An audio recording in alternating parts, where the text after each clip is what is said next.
So this is really exciting. This is the kind of introduction to kind of who is the hobo poet.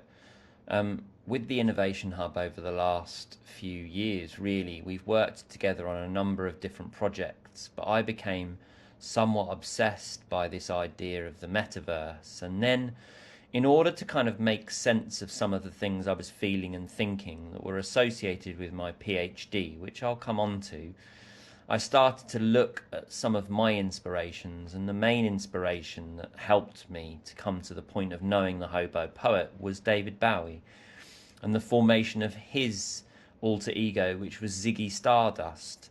Sometimes you need these kind of spaces of safety to really understand who you are. It's almost as if you're reflecting within yourself, allowing yourself the artistic license to go to a place that other people can meet you, at the point of kind of no judgment, no identity, and no hierarchy. So you'll notice the hobo poet is very much kind of dressed in kind of sackcloth with his kind of quintessential hat on his head, which people will recognize from the work I've done around schools as the happy hatter. But I needed people to understand sort of where my creativity is bound, because it's bound within this neurodiverse chaos, really. It's like a mix. It's like almost like a primordial soup that I'm teaching children about now in schools that helps form the butterfly. It's like I go into that space to find the imaginal cell.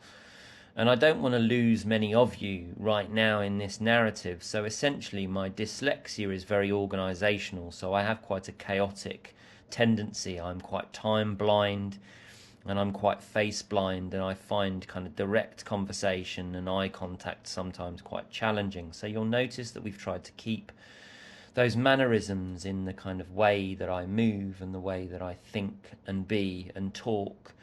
And the ADHD obviously adds in that element of chaos. It's almost that sprinkling of chili flakes on top of what is already what many might perceive as absolute chaos. But for me, it's actually calm. As Camus says, within all things that are chaos, there is a semblance of calm.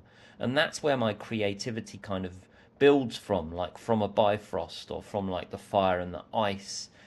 And my PhD is kind of helping me to formalize that. And alongside the Sydney Dehaan Research Centre, they're helping me to feel safe. And the eccentricity and the madness, as Gail talks about, is an important part of the narratives that we need to share. So the hobo poet was born, and he's born here today for you.